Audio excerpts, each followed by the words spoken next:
the intentional shape of the stone, along with the light pulling technique of the massage motions, work together to clear stagnation below the surface, break up buildup, and open up those pathways for optimal flow of lymphatic fluid and circulation. So we are working to heal and strengthen the skin tissue and naturally rejuvenate the skin. So here's a little anatomy 101. The lymphatic system is the body's natural cleansing and filtering system. So it's responsible for removing waste and harmful substances. It's recycling nutrients that can be reused back into the bloodstream. It's helping to sustain healthy cells and overall immunity and maintain homeostasis within the body. But the thing about the lymphatic system is that it doesn't have an internal pump to get these processes going. Unlike the circulatory system, which has the heart, which is consistently pumping, so the lymphatic system needs this external force to get things flowing. And that's exactly where Gua Sha comes in. So similar to a sedentary or stagnant lifestyle, which have you heard that sitting is considered the new smoking? It can lead to some serious health issues, and our skin works in a similar way.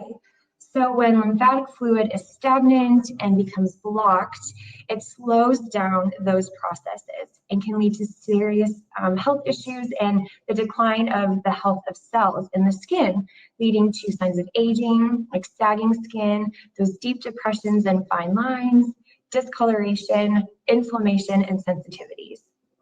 Our skin is fed through movement and flow. It's also detoxified and nourished, and that's where our muscles are also sculpted and strengthened. I love thinking of Gua Sha like yoga for the face.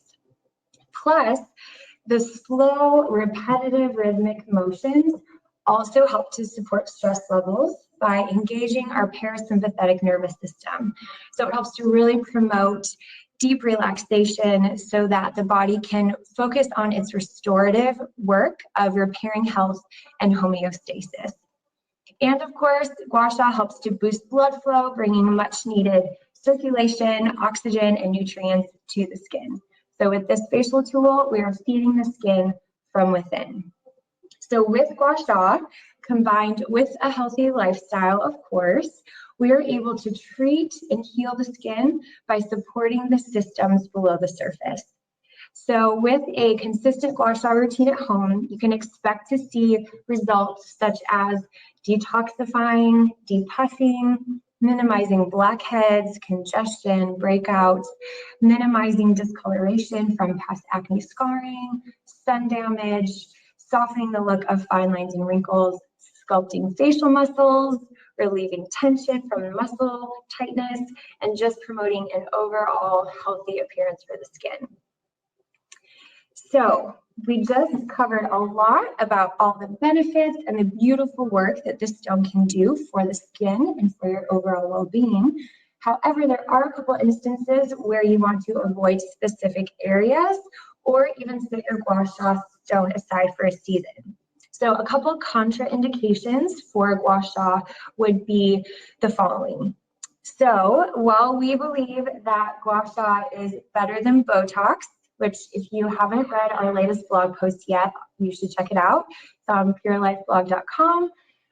If you do currently have Botox injections, just be sure to wait at least a month before working through your Gua Sha sequence. And then after the fact, you can use really light pressure until the effects have completely worn off. If you have other types of fillers in the face, be sure to wait at least 3 months before doing your full Gua Sha sequence, but you can work around the area with really light pressure. This is to help avoid moving the fillers to other areas of the face. If you have acne-prone skin, you never want to apply the stone directly on top of an active breakout. You want to always work around the inflamed area to help open those pathways of healing to that breakout or spot of inflammation. If you have super sensitive skin like rosacea or broken capillaries, you want to make sure to use extremely light pressure over the area. And again, focusing your intention to the areas around inflammation, helping to dissipate that heat and bring the healing to the skin tissue. And finally, if you're pregnant, congratulations. This Gua Sha practice is going to seriously help maintain your glow, but there are 2 specific pressure points that you want to make sure to avoid while you're doing your sequence. The first one is on the upper outer part of the shoulder and above the upper lip.